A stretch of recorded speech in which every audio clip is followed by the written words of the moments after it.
बिस्मिल्लाहिर्रहमानिर्रहीम। शुरू अल्लाह के नाम से जो बड़ा मेहरबान निहायत करम करने वाला है। मोहतरम नाजरीन, एक भिखारी काफ़ी गरीब था। वो कभी इधर कभी उधर भीख मांगा करता था। एक दिन वो भीख मांगते हुए एक बुजुर्ग के पास जा पहुंचा और उससे कहने लगा कि अल्लाह के नाम पर कुछ दे दो। बुजुर्ग ने कुछ पैसे दे दिए तो भिखारी बुजुर्ग को दुआ देने लगा और कहने लगा कि अल्लाह तुम्हें बादशाह बनाए। बुजुर्ग मुस्कुराया और कहने लगा कि क्या तुम बादशाह बनना चाहते हो? भिखारी ने कहा कि मैं तो नस्ल दर नस्ल भिखारी चला रहा हूँ, मैं कहाँ बादशाह बन सकता हूँ।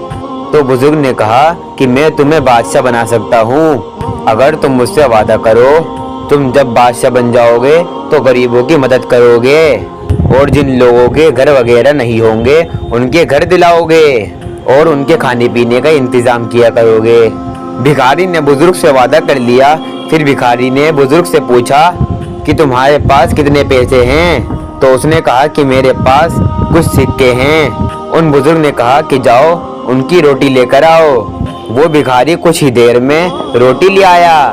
बुजुर्ग ने कहा कि जाओ जो सामने दो बच्चे बैठे हैं उन्हें ये रोटी दियाओ। उस भिखारी ने जाकर उनको रोटी दे दी और वो बच्चे भिखारी को दुआ देने लगे और वो फिर उन बुजुर्ग के पास चला आया और फिर बुजुर्ग ने उनसे कहा कि अब तुम घर चले जाओ, मुझे 20 दिन बाद मिलना। भिखारी चला गया और 20 दिन बाद उन बुजुर्ग को ढूंढता रहा और ढूंढते ढूंढते उसको एक जगह पर एक झोपड़ी दिखाई दी तो वो उसके अंदर चला गया। वहां जाकर उसने बुजुर्ग आदमी से कहा कि मुझे एक थैला मिला है और जब मैंने उसे अंदर से खोलकर देखा तो उसके अंदर सोने की अशरफिया थी। तो बुजुर्ग आदमी ने कहा कि ये थैला तुम्हारा नहीं है, जो इसका असल मालिक है उसे ढूंढो और ये थैला दियाओ।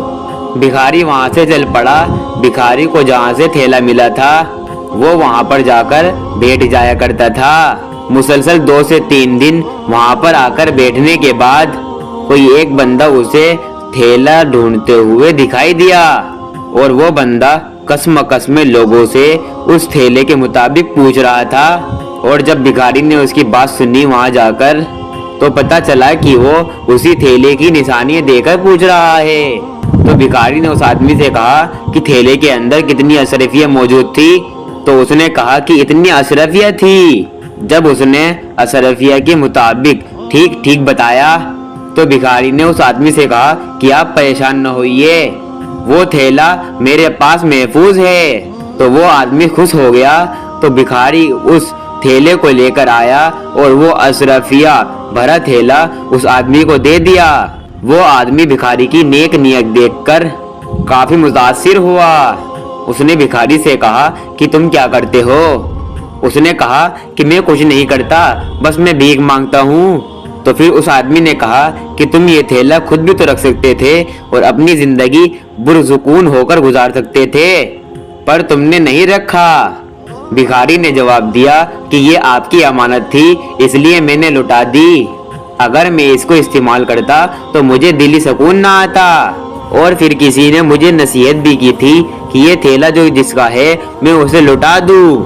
तो उस आदमी ने बताया कि मैं इस मुल्क के अंदर बादशाह का वजीर हूँ, हमें तुम जैसे ईमानदार बंदों की जरूरत है। तुम मेरे साथ बादशाह के महल में जाकर नौकरी करना पसंद करोगे? तो भिखारी ने कहा क्यों नहीं। तो उस आदमी ने कहा कि कल सुबह मिलने आ जाना। भिखारी सुबह सवेरे बन सवर कर बादशाह के महल में जा पहुंचा। वजीर ने सारा वाकया बादशाह को पहले से सुना रखा था। बादशाह ने भिखारी को देखा तो उससे कहा कि तुम मेरा वजीर बनना पसंद करोगे? तो भिखारी ने कहा कि जी जनाबे आली, क्यों नहीं। जिस तरह भिखारी बादशाह के खास वजीरों में शामिल हो गया और बादशाह के हर खासो आम मसाइल हल करने में भी मदद करता था। एक दिन एक बंदा बादशाह के महल में आया और उसने कहा कि बादशाह सलामत, मुझे मेरे एक सवाल का जवाब चाहिए। तो बादशाह ने कहा कि आप अपना सवाल बताइए। तो आदमी ने कहा कि किस चीज को पीने से सवाब मिलता है? बादशाह उसके सवालों का जवाब न दे सका। اس کے علاوہ وہاں پر اس کے کئی سارے وزیر بیٹے تھے۔ سب سوچ میں پڑ گئے، لیکن کوئی بندہ اس سوال کا جواب نہ دے سکا۔ لیکن جو بھکاری وزیر بن گیا تھا تو اس نے اٹھ کر کہا کہ بادشاہ سلامت، اس سوال کا جواب میں دے سکتا ہوں۔ بادشاہ نے کہا کیوں نہیں؟ بھکاری نے سوال کرنے والے سے مخاطب ہو کر کہا کہ غصہ ایک ایسی چیز ہے جس کو پینے سے ثواب ملتا ہے۔ تو سوال کرنے والا آدمی اپنا جواب لے کر چلا گیا اور بادشاہ بھکاری کا جواب سن کر حیران ہو گیا اور اس کو ملک کے اندر غریبوں کی دیکھ بھال کے لیے مقرر کر دیا گیا۔ بھکاری جاتا اور جا کر سب غریب لوگوں کی مدد کرتا، ان کی دیکھ بھال کرنے میں ساتھ ساتھ رہتا۔ بادشاہ اچانک بیمار ہو گیا اور اس کی بھی اولاد بھی نہیں تھی۔ اب بادشاہ کو فکر لائی کہ میں کس کو اگلا بادشاہ مقرر کروں جو نیک دل اور نیک سیرت ہو۔ تو بادشاہ کو ایک ترکیب سوجی اور اس نے اپنے سارے وزیروں کو محل کے اندر بلا لیا اور بلا کر کہنے لگے کہ مجھے سمجھ نہیں آ رہی کہ مجھے اپنے گزرنے کے بعد دوسرا بادشاہ کس کو بنا دینا چاہیے۔ میں ایک سوال کروں گا، آپ میں سے جتنے جواب دیا وہ میرے مرنے کے بعد بادشاہ بنے گا۔ تو بادشاہ نے کہا کہ میرا سوال یہ ہے کہ انسان کے جسم کا وہ کون سا حصہ ہے جو سب سے زیادہ گناہ کرتا ہے؟ اور وزیروں نے جواب دینا شروع کر دیے۔ کسی نے کہا ہاتھ، کسی نے کہا ہاتھیں، مگر کسی نے صحیح جواب نہیں دیا۔ بادشاہ نے انکار کر دیا اور جب بھکاری کی باری آئی تو بادشاہ نے کہا کہ تمہارا کیا جواب ہے؟